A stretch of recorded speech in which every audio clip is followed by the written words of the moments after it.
바이블 GPS 제11일입니다. 성경을 읽는 바른 자세. 고린도후서 4장 18절. 우리는 보이는 것을 바라보는 것이 아니라 보이지 않는 것을 바라봅니다. 보이는 것은 잠깐이지만 보이지 않는 것은 영원하기 때문입니다. 나는 누구인가? 나는 어디에 와서 어디로 가는 걸까? 나는 왜 이 땅에 태어났을까? 이 질문을 한두 번쯤 안 해본 사람은 없을 것입니다. 그런데 이 세상은 이 질문에 대해 속 시원한 답을 주지 않습니다. 세상의 답은 시대마다, 문화마다 변합니다. 늘 변치 않는 답을 주는 것이 성경입니다. 진리는 변하지 않기 때문입니다. 성경은 우리에게 두 개의 서로 다른 차원의 세상이 있다고 합니다.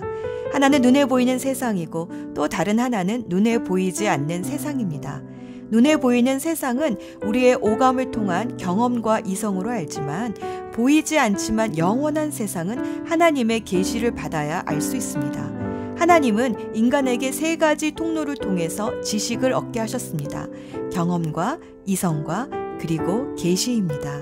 성경은 계시의 책입니다. 그래서 우리의 이성과 경험으로 다 알 수 없는 이 보이지 않는 세계는 오직 성경만이 알려주십니다. 예를 들어 주전자에 물이 끓어 김이 나는 것을 보고 왜 물이 끓지라고 물어보면 과학은 물이 100도라는 끓는 점을 통과하면 물이 끓는 거야 라고 답해 줄 수 있겠지만 누가 왜 무엇 때문에 주전자에 물을 끓였을까 라는 답은 주지 않습니다. 그것은 주전자에 물을 담아 끓인 사람만이 해줄 수 있는 답입니다. 이렇게 과학과 성경은 서로 이야기하려는 방향이 다릅니다.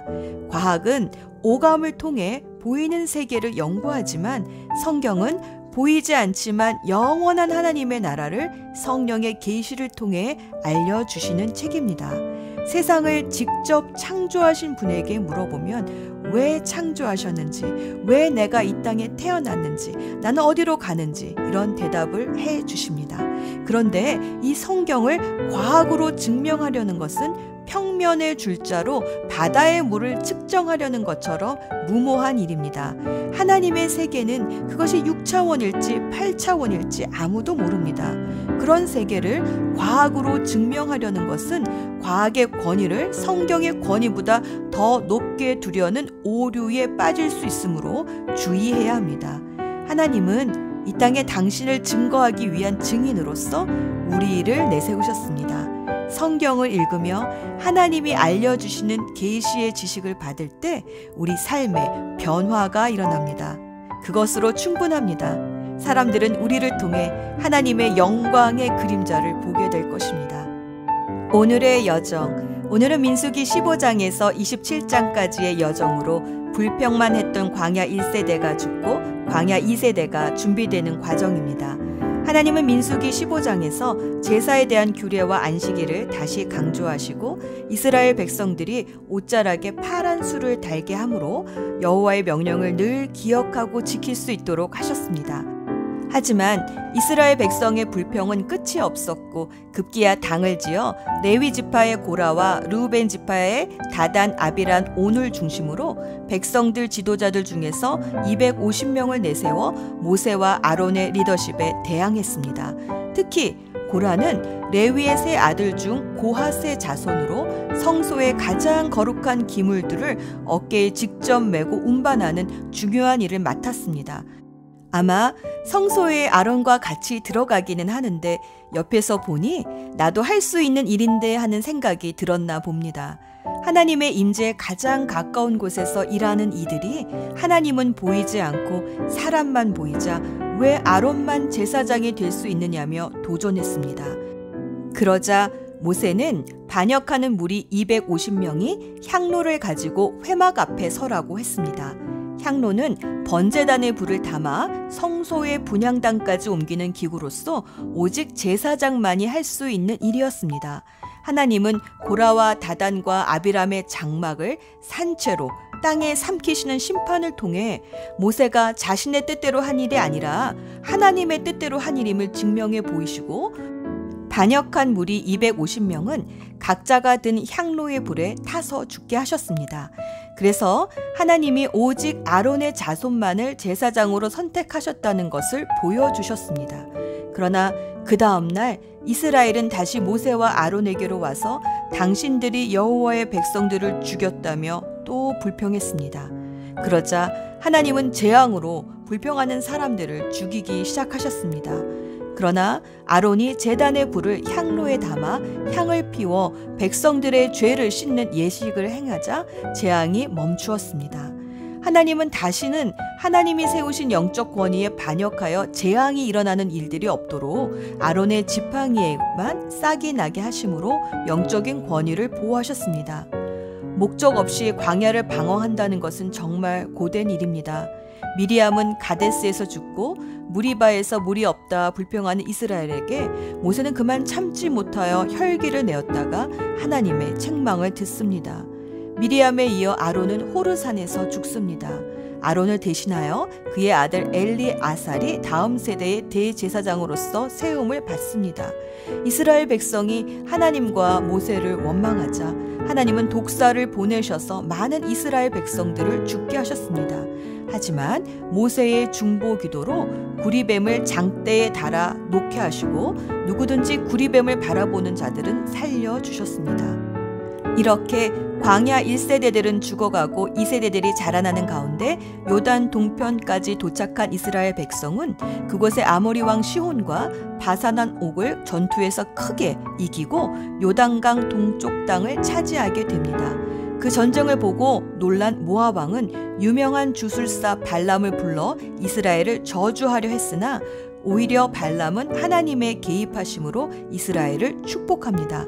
그러나 이스라엘 백성이 모압 땅에 머무는 동안 모압 여인들을 통해 바알부올 우상이 들어오고 음행함으로 하나님은 또다시 전염병으로 이스라엘 백성을 징계하십니다.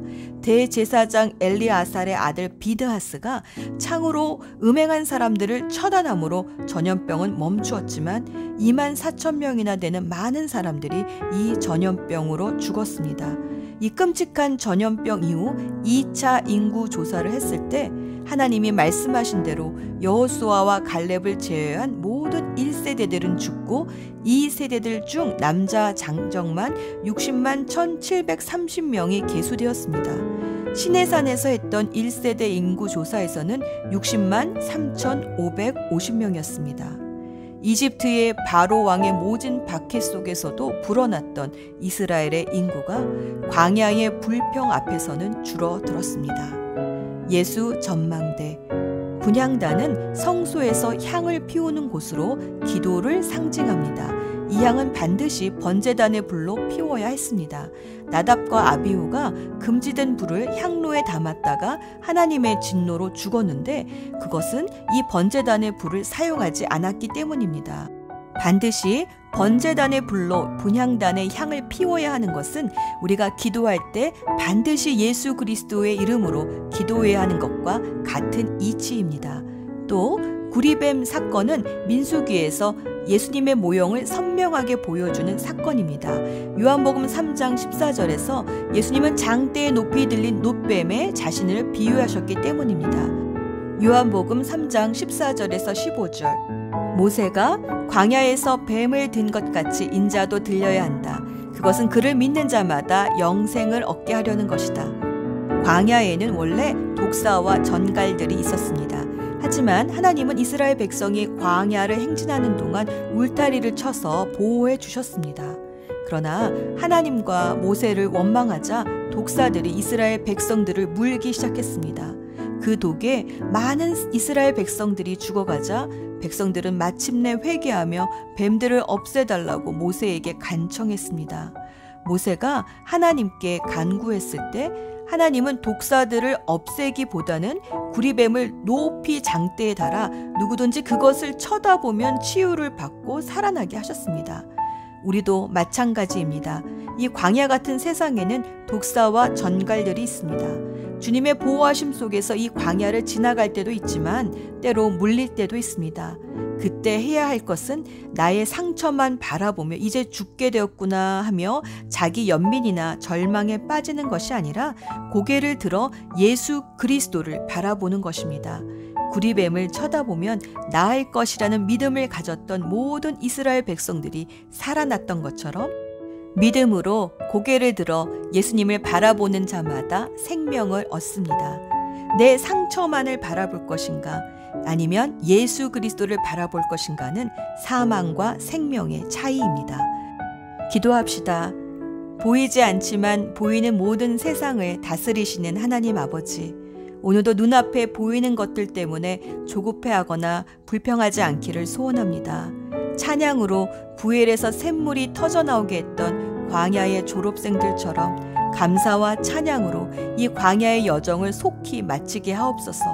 바라볼 때마다 생명을 주시는 예수 그리스도의 이름으로 기도합니다. 아멘.